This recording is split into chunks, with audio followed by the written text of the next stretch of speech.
That's why. That's why I'm doing it. It did us more for a week. Good afternoon. I'm Chairman Harvey Galvin, the Lumbee Tribe, and I'm so proud to be here on this historic day. We've had many of them at the tribe, and this one will definitely rival any before today. Let's just go ahead and get the big thing off the table. I had my foot looked at this morning, woke up with a swollen foot, went to the doctor this morning, and she put me in a cast for a week, and her name is Dr. Shelley Brewington. So if you need a good foot doctor, that's who you go see. And I also remind you that in Lumbee country we have, as you see in this room, Lumbee tribal members, elected officials, in very important roles across this state, some of which were appointed by the governor himself, some that won elections. But also we have medical personnel and providers, the Lumbee tribal members in this county, in this state, in this country, around the world. And you know, when we achieve full federal recognition, it's going to make a big difference.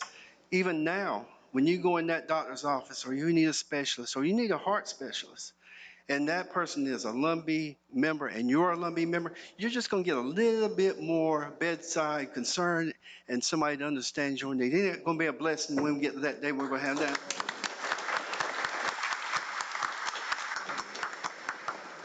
But it's just an honor to be here. The Lumbee Tribe, I look across this audience today, and it's just amazing the talent that we have. Governor, we're lawyered up, and we're PhD'd up, we're doctored up, physical doctors. We have it all, and when we achieve full federal recognition, when we have the full medical benefits that come from the federal government, we'll have our own personnel to look after our people. Welcome. I'd like to acknowledge a few people in the audience, and I do this quite often. I'll forget somebody, so if I don't say your name, please tell me now and stand up and say, you messed up. Tell me now. Don't wait a few days later and say in a text and say, you know what? So thank you all for being here so much. First, let me acknowledge the elders in the tribe that are here today. If you would, please stand. All elders from the Lumbee Tribe.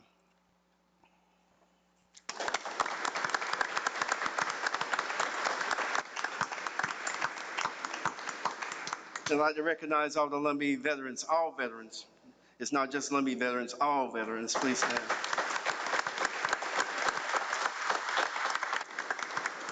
And we have some Boys and Girls Club members in here today. They've been having a great summer at the Culture Center with the pool and their own garden that they're tending. So let's give the youth a hand, the Lumbee youth.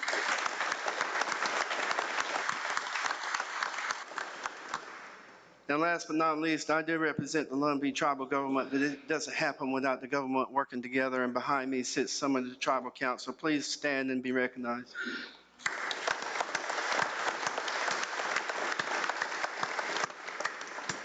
And a special thank you to our staff and employees that are here and all the hard work that you do each and every day to get, and also to prepare for this special day. I'd like to recognize some people, and I'll call your name, and if you'll stand and remain standing, that would be great.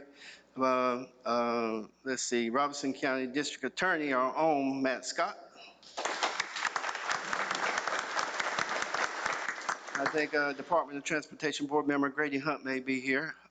From the town of Pembroke, we have Town Manager Tyler Thomas and Mayor Greg Cummings and Councilman Ryan Sampson.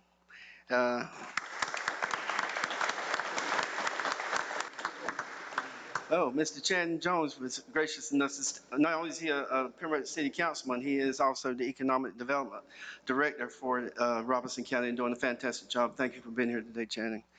And also, Miss Senior Miss Lumbee, thank you for being here today.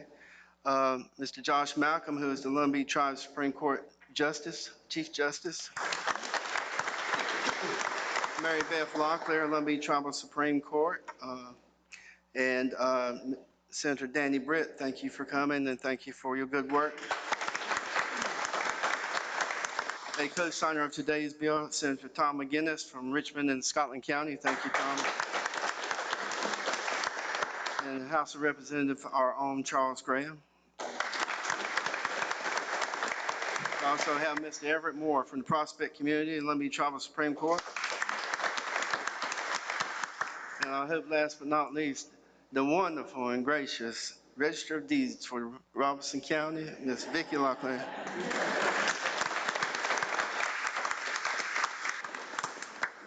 Did I miss anybody? Okay, thank you. Okay, well, there's Preacher Charles. We can get Senate Bill 218, 18 months in the making. We sat in this very chamber 18 months ago and brought in some of our local North Carolina legislative delegation, and also Senator Tom McGinnis came and talked about these. What could we get these two pieces of legislation passed? And we was hoping it would have got done in short session, and it didn't for various reasons. But it did get passed this Monday was a week ago, and a lot of hard work. And I just personally want to thank Senator Danny Britt, Representative Brendan Jones, Representative Charles Graham, uh, Senator Dan Bishop, Senator Tom McGinnis, and the whole General Assembly, and our own Councilman Jared Lowry for his behind-the-scenes work to make this bill come a reality in just a few minutes. Thank you all.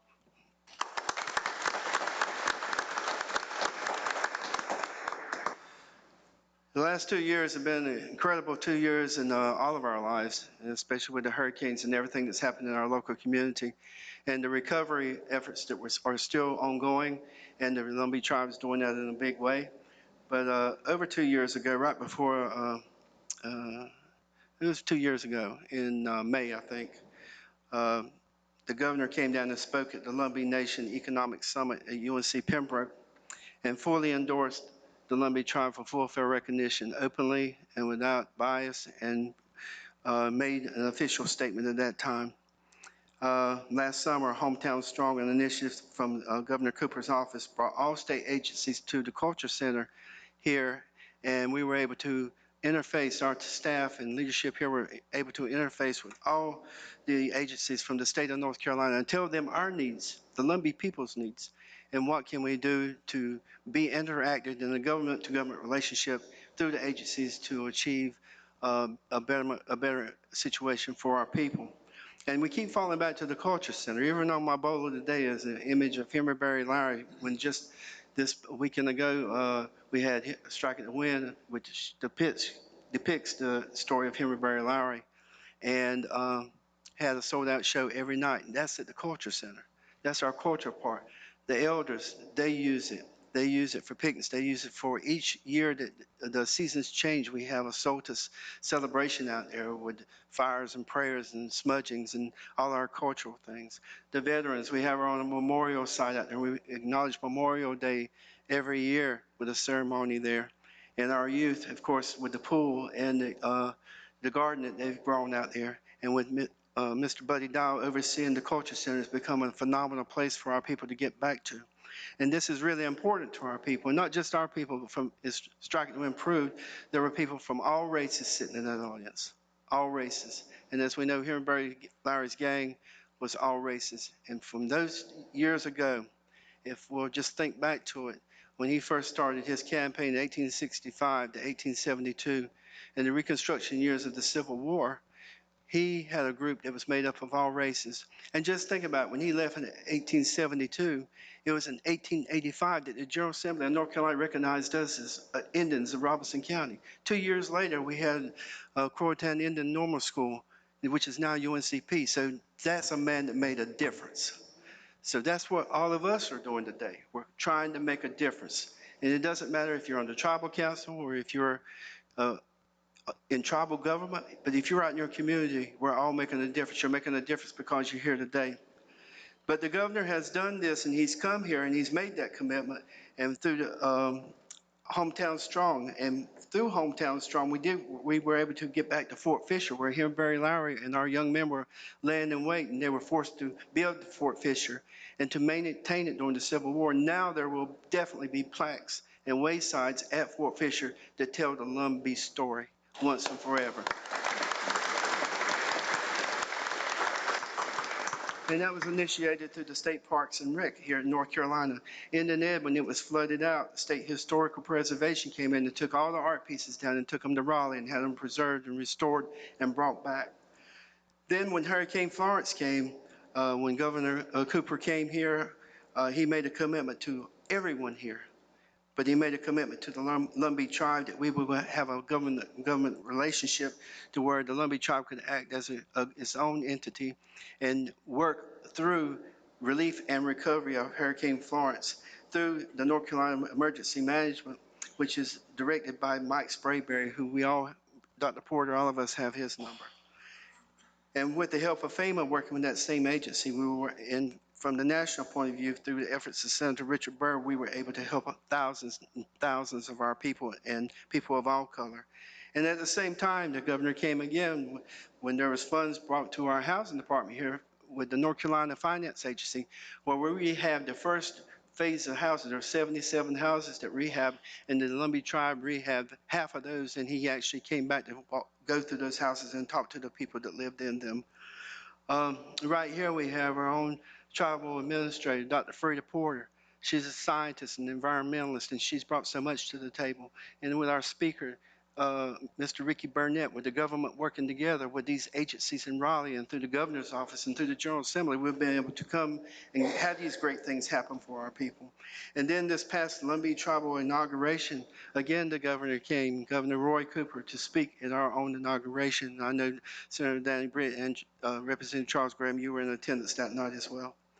So to say all that, we're still making progress. We're making big progress. What we're going to do today, this Bill 218 will allow the tribe to have a stronger relationship with the state of North Carolina, where we act as a separate entity, where we can apply for grants that we weren't eligible for previously because of a little bit of lack of status, but now we are stronger. It's another step forward in our overall pursuit of full federal recognition. And with the Culture Center, it's been named, of course, I've been calling the Lumbee Tribe Culture Center for ever since I've been here, but it's on paper, it's the, what is it, Indian, what is it? North Carolina. North Carolina Indian, I don't even want to say it. It's in North Carolina Indian Culture Center. Now it's the Lumbee Tribe Culture Center. So that's a big change. But out there after the hurricane, the flood damaged the lake twice. And we now have $4.7 million of FEMA funds to rebuild the lake.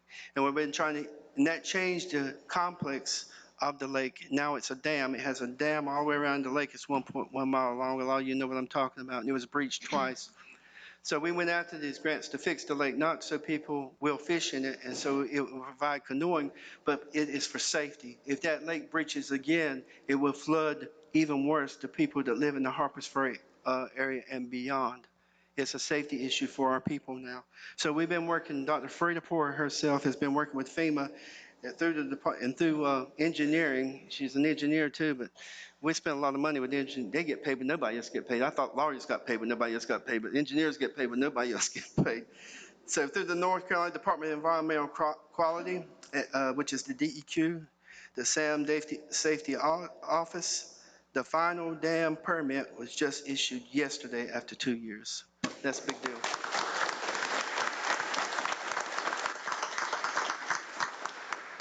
So with all these things, I want to tell you these things because when we get our people and other people and friends of ours and they're collaborators with us and all of us working together on the greater good for people and a tribe such as the Lumbee Tribe, and what's good for the Lumbee Tribe is good for everybody in this local area, the state of North Carolina and the United States of America. It's important that you know this information and what your tribal government's doing on behalf of you, on your behalf each and every day. And with that, it gives me great pleasure, and it's a great honor. And one of the parts of my life that I never thought I'd come to is to this day when we're making this kind of progress, but to introduce to you the Honorable Governor of this great state of North Carolina, Mr. Roy Cooper.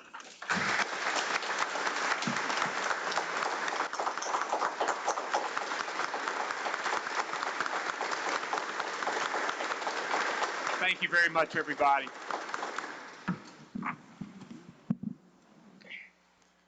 Last night I was reading from University of North Carolina Professor Lowry's book of history about the Lumbee people. Every time I come into this place, I think about the majesty and the history of this tribe. And I'm always grateful to walk in and to be in the presence of so many people who love each other, who love their history, who love where they live, and who want to strive to make it better. Chairman Godwin works every single day for the betterment of the Lumbee Tribe.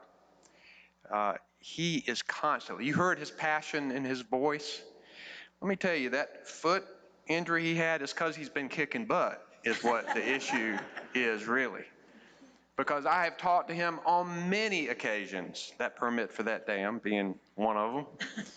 But he cares deeply about what happens to the people here. He's constantly striving and working for more resources, for smarter and better ways to make sure that the tribe is successful. So I want to thank you for the personal friendship we have, and thank you for your leadership of this tribe, along with the tribal council. I know you can't do it by yourself. And Dr. Porter and everybody else who works with you, I'm grateful for you. And let's give them another big hand for today. I'm also grateful to be here with Senator Britt and Senator McGinnis and Representative Graham and other legislators who worked so hard putting this together. I served in the legislature one time, and I know how difficult it can be to address all of the issues.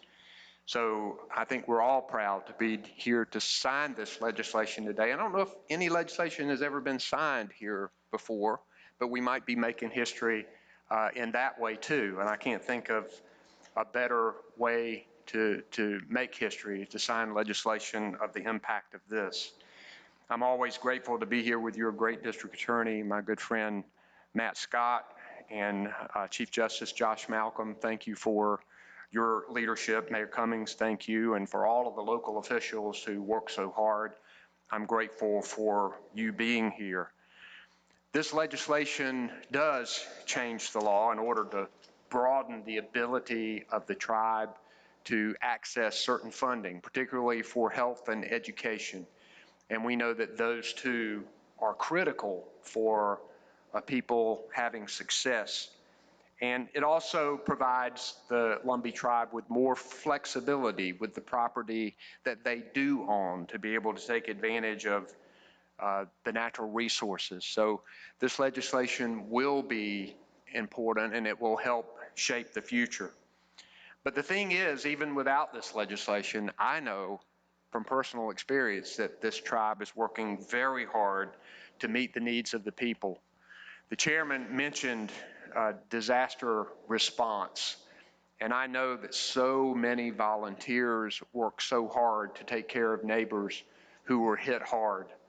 I know that we have been working local, state, and federal level to provide help for Robeson County from both Matthew and Florence. Over $155 million has been put into Robeson County, but there is a lot more to do. We're still waiting on more federal money to come down, and we want to make sure that we rebuild smarter and stronger and more resilient, because we know these storms will continue to come and they will continue to be intense. So we've done things to prepare, like building the berm at Rimpack so that they could stay open to continue with good paying jobs here in Robeson County. And we'll continue to do that. And I'm grateful for what the tribe is already doing in the area of affordable housing and health care for people, and working so hard to preserve the culture and the art of the tribe. I remember some of the artifacts had gotten damaged in the storm, and we got experts and professors at the university to restore those. And I remember coming and presenting them, and how emotional people were to be able to see these artifacts and still to remember ancestors and people who came before us. So I'm grateful to be part of this. I know that there is more to do. This tribe will never rest, and hopefully all the officials in North Carolina will never rest until there is full federal recognition for the Lumbee Tribe. That needs to happen.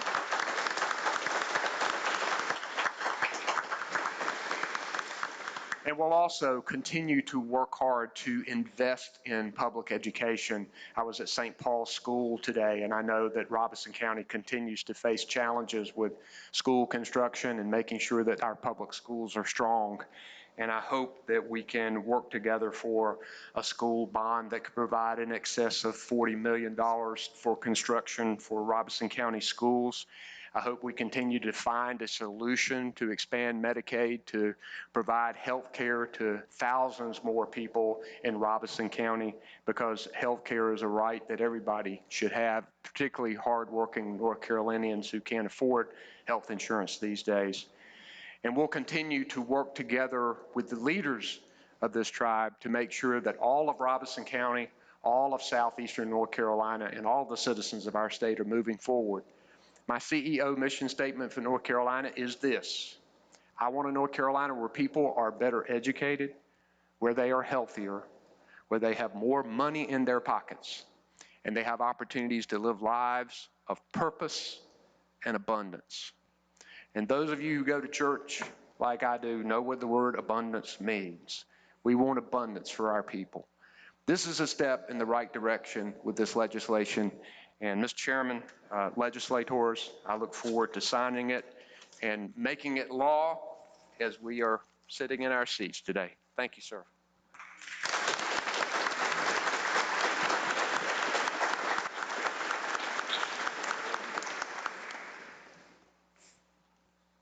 We're going to do it now. Let's have these legislators and others Around.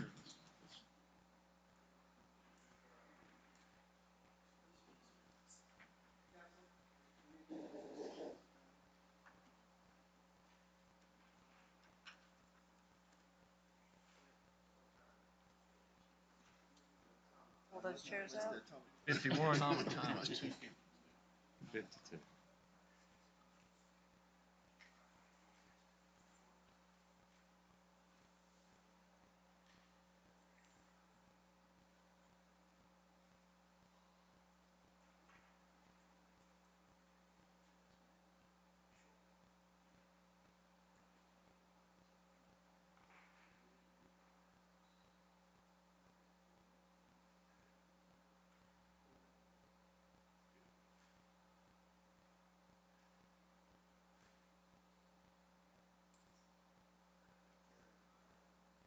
Plus legislation.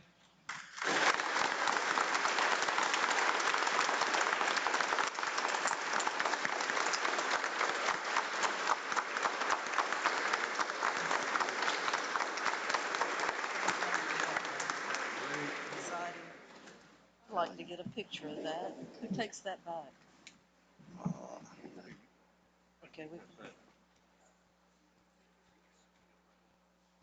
Okay, we'll get a photo of it.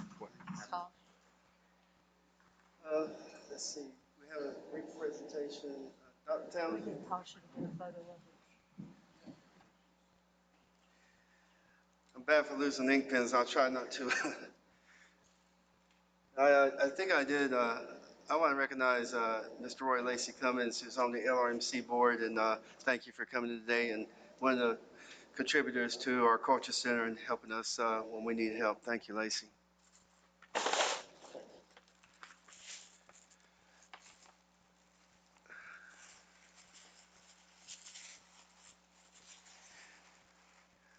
Governor Cooper, as you've already stated, and anyone standing in this circle right here knows of the talent and resources of the Lumbee people, especially our youth. And this Culture Center means so much to them, and be able to expand the Boys and Girls Club out to there. And we have our own culture classes that are held out there sometimes, which is a benefit to our people, and they learn to use their minds and their spirits to create what comes from Mother Earth, sometimes in the form of a bowl, sometimes in the form of this beadwork that you see all the time. Sometimes it could be just something as a painting. As you know, my wife's a retired art teacher. So these kinds of gifts to arts are very important in our culture to our people. And today, the Lumbee Tribe Boys and Girls Club would like to present to you one of their finest works of art, which is a handcrafted pot.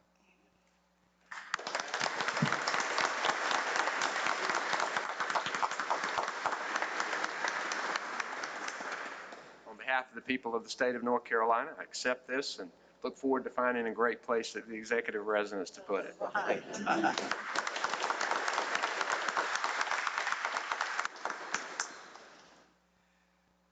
Again, thank you all for being here, and I think we have some brief, some light refreshments out front. I'd like to thank you all for coming. Thank you for being a part of the People's House. This is the People's House. It's open to every day. So, and it's just, again, a pleasure to be here and an honor to be here with the elected officials that are here, our local delegation, and most importantly, the governor of North Carolina, who chose to come here today. He wasn't invited. He chose, he asked to be, if he could come here and do this. So thank you all. This is a great initiative. It's 18 months long, but this is a great day for the people. Thank you all.